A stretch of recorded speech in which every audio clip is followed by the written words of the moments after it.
Hey guys, so aku Katlyn dan welcome back to my channel. Jadi kayak yang kalian lihat di judulnya, hari ini aku bakal jawabin pertanyaan-pertanyaan dari kalian. Karena ada beberapa pertanyaan yang aku belum jawabin di komen-komen. Jadi aku mutusin buat bikin video aja biar semuanya aku bisa jelasin lebih gampang. Jadi aku udah ngumpulin pertanyaan-pertanyaannya dan udah aku tulisin di sini. Tapi sebelum aku mulai jawabin pertanyaan-pertanyaan kalian, aku mau kasih tahu kalian dulu. Tadi aku ke sekolah pakai baju ini dan teman-teman aku ada banyak yang bilang, I like your sweater. Mereka kayak bilang, ini belinya di mana? Bagus banget, kayaknya anget dan halus gitu. Sekarang ini kan bulan November dan ini musim gugur, jadi udah lumayan dingin. Karena habis musim gugur ini musim winter, musim dingin. Jadi aku tiap hari kalau ke sekolah pakainya baju tangan panjang. Ini bahannya tebel banget, aku beli ini seharga $8. Kalau ikutin kurs rupiah sama dolar yang sekarang itu $1 15.700 rupiah. Jadi kalau misalkan Hani aku beli harganya 8, berarti ini harganya 125.000. Dan menurut aku ini nggak terlalu mahal gitu sih guys. Soalnya biasanya aku kalau di Indonesia lihat sweater yang tebel kayak gini harganya bisa 300-an ribu. Jadi menurut aku ini worth it banget. Di sini itu menurut aku kalian bisa cari barang yang murah tapi dapat kualitas yang bagus gitu. Anyways, mari kita mulai. Oke, pertanyaan yang pertama, pindah ke US kelas berapa? Aku pindah ke sini kelas 9, jadi aku TK, SD, SMP aku di Indonesia. Dan SMP-nya aku cuma 2 tahun doang, kelas 7 sama 8. Terus kelas 9-nya aku pindah ke sini. Kenapa aku nggak selesai SMP di Indonesia?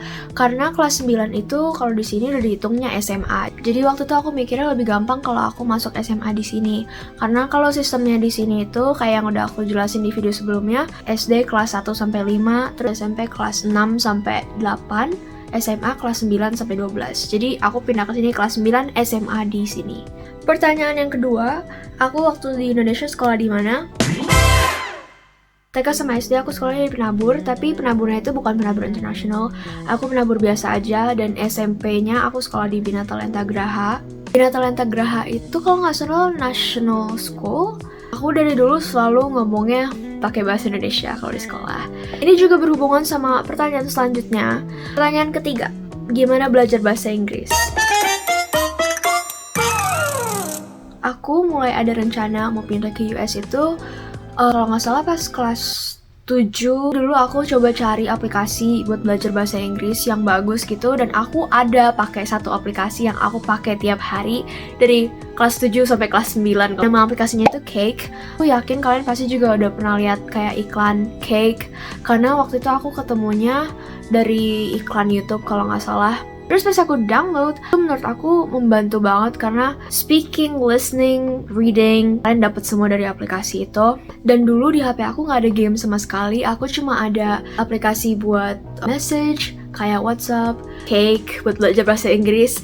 Sama dulu aku punya Instagram, tapi aku juga ngegunain Instagram sebagai sumber belajar bahasa Inggris. Di Instagram aku sering lihat post-postan bahasa Inggris, dan itu menurut aku membantu juga. Semuanya itu pilihan kalian masing-masing. Kalau kalian mau algoritmnya yang mendidik. Dulu waktu SMP di Bina Talenta Graha itu, walaupun kita nggak full ngomong bahasa Inggris terus, kita ada kelas.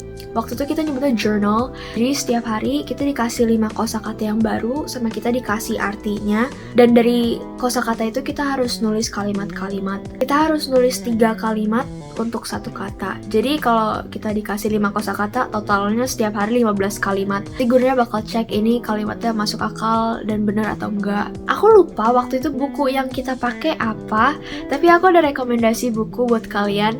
Ini buku isinya kosakata bahasa Inggris juga. Dan ini buku yang aku pakai di sekolah di Amerika ini.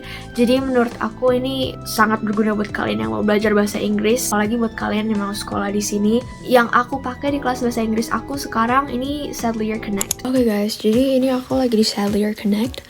Yang aku pakai di kelas aku itu level E. Jadi kalau misalkan kalian klik level E, itu kalian bisa lihat unit-unitnya. Kayak kalian bisa lihat ada macam-macam bab, kalian bisa lihat semuanya. Dan ini berguna banget menurut aku buat tahu Greek and Latin roots, karena banyak kosakata bahasa Inggris yang dasarnya itu dari Latin sama Greek. Jadi misalkan ini by artinya two, dan sample words-nya bicycle.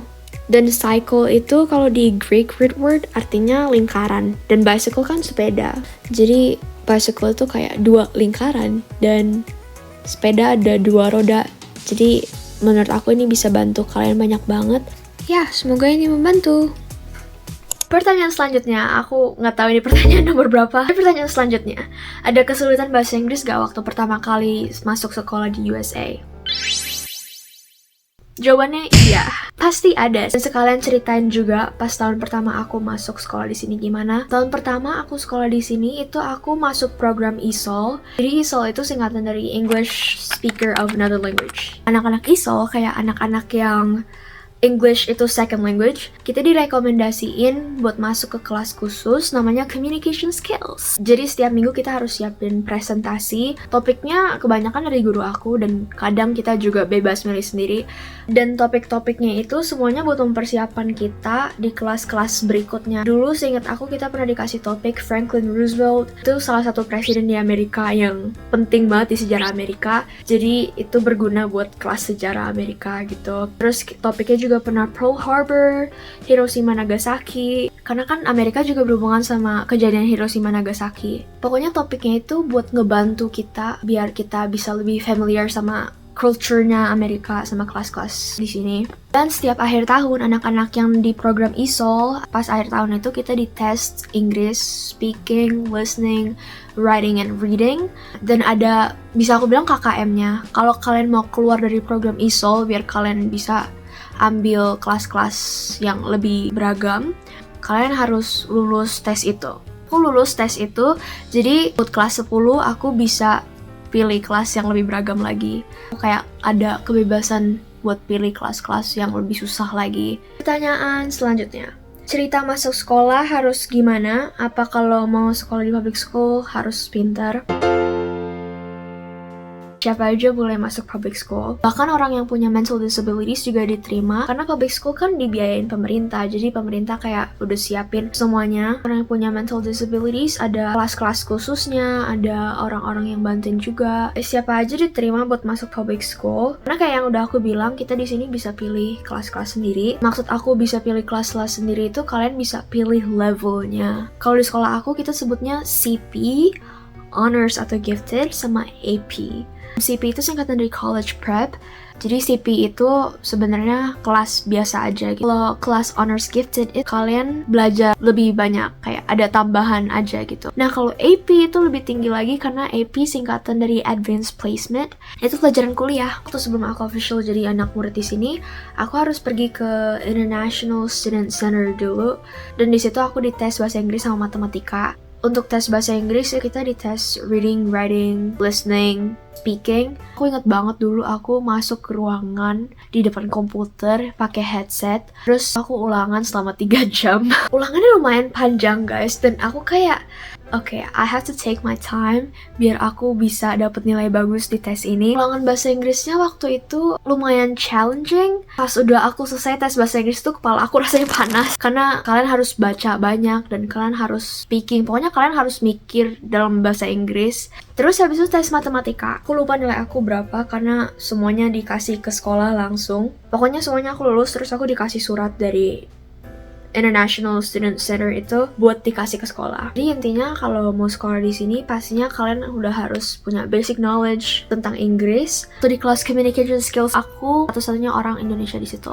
Dan guru aku bilang aku murid Indonesia pertama yang dia punya. Jadi paling nggak kalian harus tahu bahasa Inggris biar kalian bisa ngomong sama orang lain gitu. Kebanyakan di sini anak-anak ISO itu ngomongnya bahasa Spanish karena kebanyakan dari Meksiko.